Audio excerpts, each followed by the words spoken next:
Hey everyone, this is Riddle for Age of Raven, and Downton Abbey the movie is currently available on digital, and I have it. And you know what?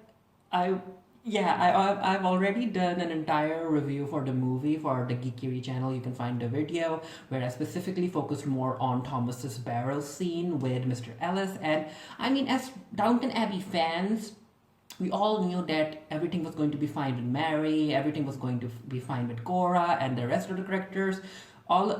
Many of us were interested to see what happens to Thomas Barrow, whether or not he can find happiness, especially after they showed him dancing at a queer club during the trailer, and considering that it's like 1920s.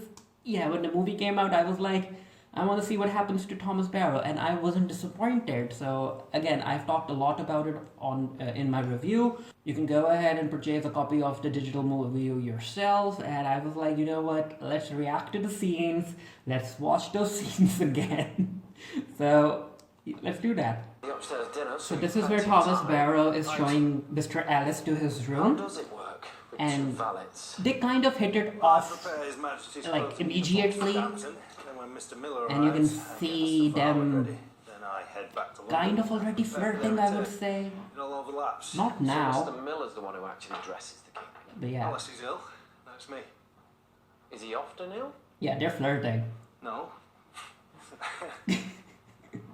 Okay, so Barrow doesn't know right now that Mr. Ellis is queer too. So they're kind of together. You can see Barrow here, you can see Mr. Ellis here.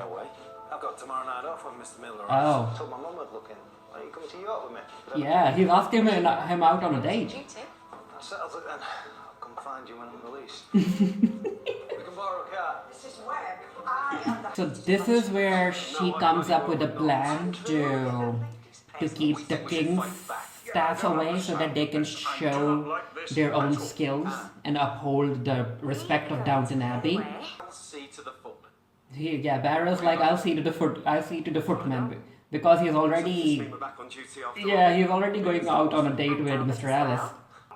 So Thomas asks Mr. Ellis to call the butler and have the staff be sent somewhere else.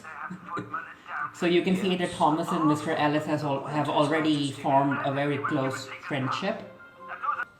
I just can't put this film because, yeah, it's so enjoyable. So right now, Thomas doesn't know that Mr. Ellis is queer as well.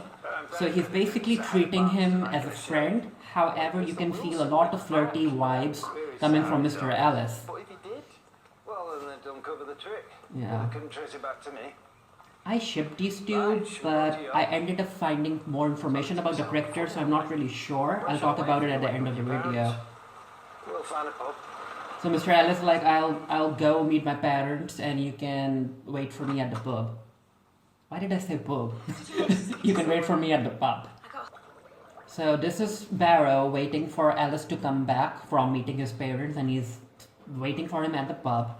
And there's this guy who's making eyes at him.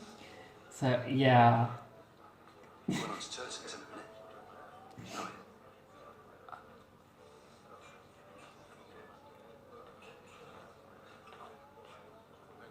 Chris Webster, by the way.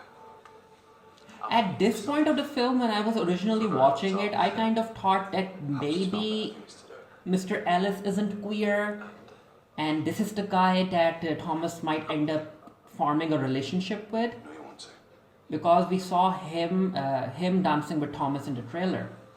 But things change, things happen. So he's taking Thomas to this establishment, which is basically a queer bar. So he's taking Thomas to this underground bar. Thomas doesn't realize that it's a queer bar that he's going to. So he goes in, and this is the first time, like this scene, just look at that, this is the first time that Thomas has been around other people like him, and so many people like him. He's like a kid in a candy store, and he doesn't necessarily know how to take it all in and what to make of it. Yeah, he's in shock. I can't believe this. Yeah, he can't believe I've never this. seen anything like it. Yeah, he's like a kid. I know, but... Come dance with me. So this guy is asking him to dance with him. And that's why I was like, maybe this is the guy he might end up having a relationship with. So Thomas is having the time of his life, dancing and enjoying himself. Where is he? Yeah, here. And yeah. But then, of course, something bad has to happen. It's a movie by Julian Fellows. So everyone is dancing and a raid happens. And Thomas doesn't necessarily know what's happening because, yeah, first time out, and it's the same day that a raid occurs. We're just having a bit of fun, officer. No one's making any trouble. That's for the judge to decide. Yeah. Judge, what did you think? We're going to slap your wrist and send you home? I've never been here before. You're here now. Right! Bad luck. You're coming with us, you dirty perverts. Out. Get out! Yeah, everyone's getting arrested. A whole lot of people were hanged, right? Back in the day. Yeah, Thomas doesn't want to go, and this is where we see Mr. Ellis looking at Thomas, and you just know that Mr. Ellis is going to come in and save the day. So Mr. Ellis came in, and he is talking to the constable, the chief of police, He was only in there for 5 minutes. and he basically tells the chief of police that Come on, Sergeant. it was a joke. Yeah, it was a joke, and they were just playing a prank. Did your stomach, though. Relieved to hear it. Yeah, I'd rather be dead if I thought I was one of them. Mm-hmm. What can I say to the Earl?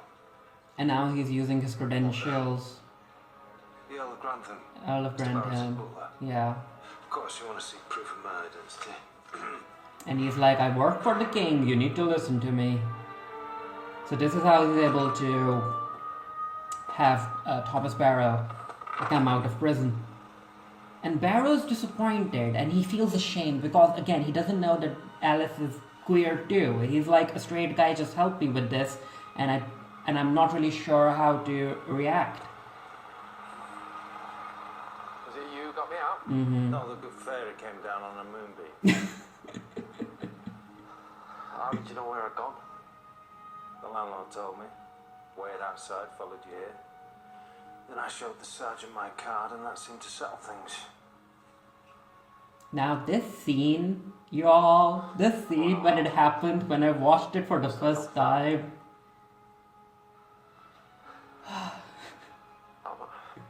I'm afraid I've been a silly boy. Silly boy. Just needs to be a bit more circumspect. So this is where I was like, yup, he queer, he likes Thomas, you know what? Personally, I would have been fine with this, even though they do get to kiss each other near the end of the movie. If that kiss didn't happen, if only this finger stuff happened on the lips, I would have been totally fine with it. You Yeah. have to stick together, men like us. Even then, even Know any men like I am? even though Alice did that finger thing on the lips, Thomas still isn't sure. He's just Two blokes having a chat. so lonely, and he's still thinking of Alice as a friend. We must get back. But yeah, feels good to be two ordinary blokes. Thomas is, Will they ever see it our way? yeah, he's, I don't know. I mean, come on, Thomas, the signals are right there. I thought man could fly. So that was a little line about how people change with time, and in 50 years, people are going to somewhat accept all of it. So Thomas and Alice arrive. I have no idea what they were doing. Were they like talking to each other for the entire night? Why are they late? So it's time for the king's staff to leave. So this means that Mr. Ellis has to say goodbye to Thomas. And they do get a goodbye in a major film. Julian Fellows had this little arc for Thomas, for the world to see. Well, I hope we can keep in touch. Yeah. I feel I've finally found a friend. Is that what you found, Mr. Barrow? A friend? Ooh. And they kiss. It's a little kiss. Majesty's a And Andy, freaking Andy, had to come in and ruin it. I want you to have this. So Alice ends up giving him this pendant. It'll remind you of me. And it has a moon on That's it, the point, isn't a it? crescent. So you can think of me till we meet again. Yeah, until you meet again, hopefully. Oh, Thomas is going to cry. And the moon, I think, kind of relates to his joke where he said that the good fairy came down on a moonbeam. So Mr. Ellis likes moons. So that's it. That's their goodbye for now. Until the sequel happens. So that was Thomas Barrow's character arc in the Downton Abbey movie. Now, I'm not really sure how to feel about all of it because I read somewhere, it was an article where it was like the original script actually had Thomas calling Mr. Ellis. And then when he had the receiver to his ear, Mr. Ellis's wife picked it up. And it ended, so the story ended with Thomas realizing that even though he likes Mr. Ellis is married and he's still a sad character. Like Thomas is a sad character, but I think Julian Fellows and the director decided that they wanted to end Thomas's story on a much happier note. So they ended it here. So I'm not really sure if they shot that scene where Thomas calls Mr. Ellis and his wife picks up. So maybe that will be a thing that they end up exploring in the sequel moving forward. Maybe Mr. Ellis comes back to meet his parents and it turns out that it's not actually his parents that he's meeting. He's actually meeting his wife who stays there in a nearby village with his parents. I'm not really sure, but these were the scenes with Thomas and Ellis. I was very happy with it. And again, it's a big movie that was released worldwide and everyone got to watch it. So points to Julian Fellows for doing that. And it ended up making a lot of money. So yeah, a sequel. We need a sequel. I hope it ends up releasing sometime in 2021 or in 2022. I want a sequel. Let me know if you guys watched the Downton Abbey movie when it released in cinemas, or if you have gone on to purchase the digital version. Please do. It's an amazing film, especially if you are a Downton Abbey fan. And yeah, let me know what you guys thought down in the comment section below. And until next time, stay happy, stay safe, stay blessed, and I'll see you guys later.